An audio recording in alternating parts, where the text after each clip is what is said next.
D'abord, deux petits points. C'est dommage, Nicolas Florian est sorti, mais il faudra lui rappeler que la SNCF a été créée en 1938 avec une majorité du Front populaire pour compenser les défaillances du service ferroviaire privé. Deuxième incise un peu plus politique, c'est par rapport au débat que j'ai entendu ce matin sur les radicalités qui ont l'air d'inquiéter certains de nos collègues. Je crois qu'il y a une radicalité dont on parle rarement dans la vie politique, c'est celle des politiques libérales forcenées au service des marchés financiers. Alors bien sûr, c'est celle de gens bien, qui parlent bien, qui présentent bien, qui sont polis, mais leur politique n'en est pas moins radicale et explique à ceux qui n'ont rien ou pas grand-chose ce qu'ils doivent penser.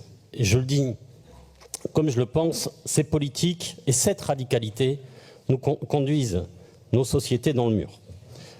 Enfin, je ferai une petite nuance avec mon camarade Alain Bachet. Monsieur Boudier a l'air inquiet de la grève générale. Je lui rappellerai juste que la grève générale dans l'histoire de notre pays, ce sont les congés payés, la semaine de 40 heures, ce sont les sections syndicales dans les entreprises et l'augmentation du SMIC à 35%. Je le dis, je nous souhaite autant de victoires à l'avenir. J'en viendrai maintenant au cœur de mon propos. Monsieur Duprat. Mais j'y viens. Si vous me laissez parler, je vais pouvoir le faire. Non, il y a un autre sujet qui est en jeu, d'accord? D'abord, donc j'en viens au cœur de mon sujet sur les orientations budgétaires, puisque c'est ça, et plus particulièrement sur le sujet de la mise en concurrence de nos TER. D'abord, une remarque, Monsieur le Président, mes chers collègues, sur la méthode, puisqu'en effet un paragraphe a été ajouté dans les orientations budgétaires, ce qui a fait que les membres du Césaire n'ont pas pu travailler sur le même document que le nôtre et qui, bien sûr, dans ce cadre-là, a provoqué un peu leur courroux. Moi, je crois que pour un sujet comme celui-là, il faut prendre le temps du débat, de la concertation, et donc à partir de là, je crois qu'il faut être à l'écoute de ce que disent les salariés et les citoyens.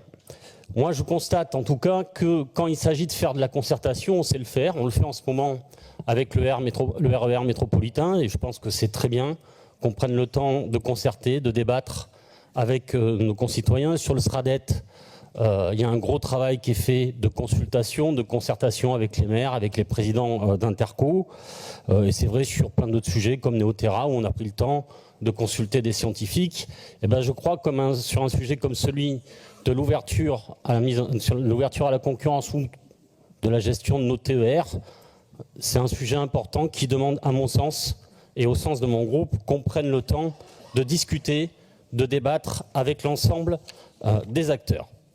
Et je le dis entre parenthèses, on a eu des espaces qui se sont ouverts, notamment avec les agoras du train, où malheureusement, elles ont été très peu occupées par les élus régionaux. Enfin, je le dis, nous prenons acte des premiers gestes qui ont eu lieu dans les orientations budgétaires, avec des petites modifications, et je pense que c'est un bon signe pour que le débat se construise sereinement entre nous. Ma deuxième remarque sera plus sur le fond du sujet, bien que parfois le fond et la forme se rejoignent. En effet, je suis un habitué des collectivités territoriales et je sais que, en général, quand on fait un choix de mode de gestion, on prend le temps de la comparaison entre les différents modes de gestion. Là, on nous assène un paragraphe sans comparaison.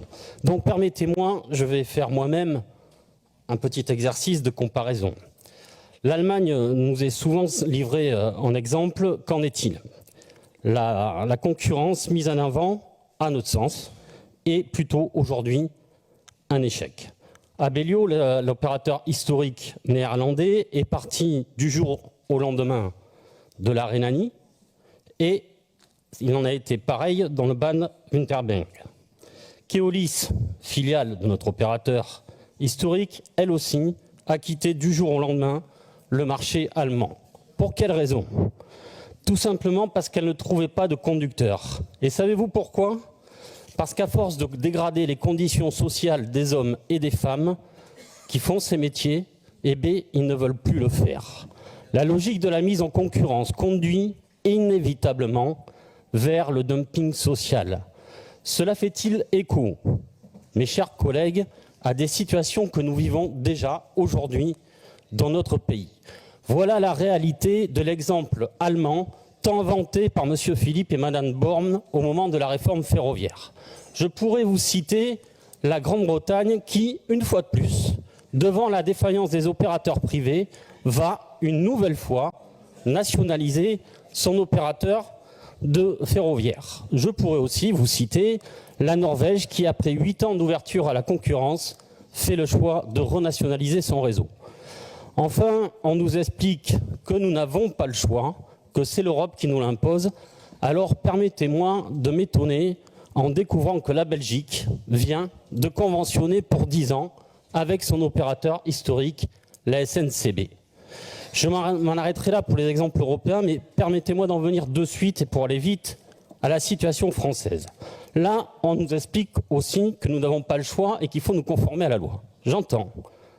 Mais tout cela ne tient pas, à mon sens, très longtemps la route. En effet, la Bretagne a reconventionné il y a 2 ans avec la SNCF, Centre-Val de Loire vient de reconventionner, et enfin, j'ai eu confirmation que l'Occitanie devrait en faire de même.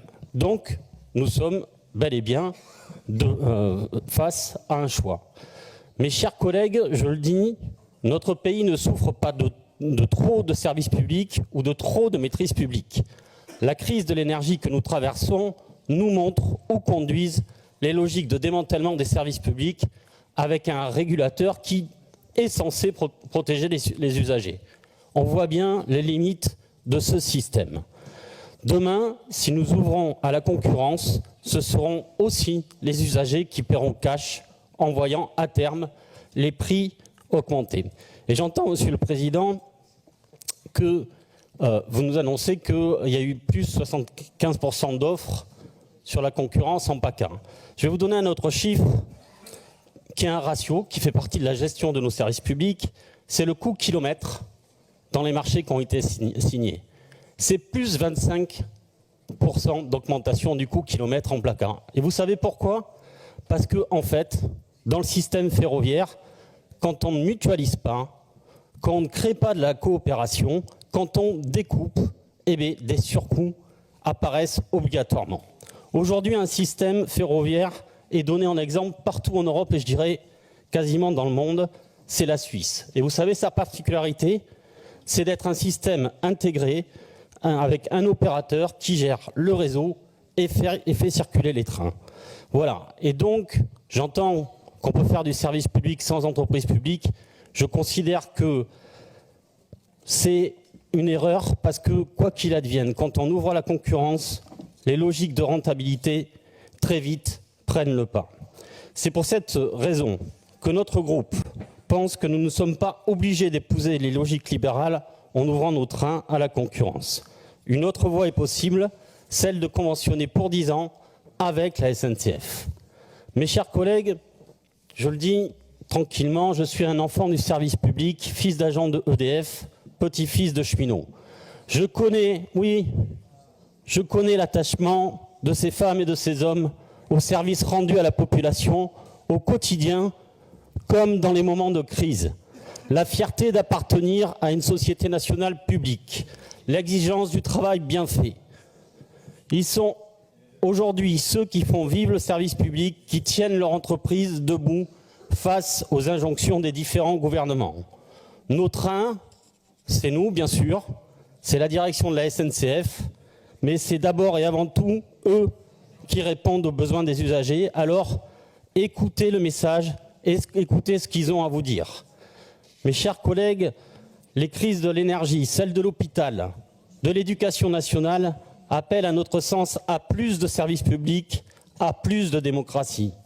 C'est cette ouverture à la concurrence telle qu'elle est présentée est à notre sens un contresens de ce qui monte dans la société, ce qui épuise les femmes et les hommes et la planète. Ce n'est pas les services publics, mais bien les monopoles privés. Merci.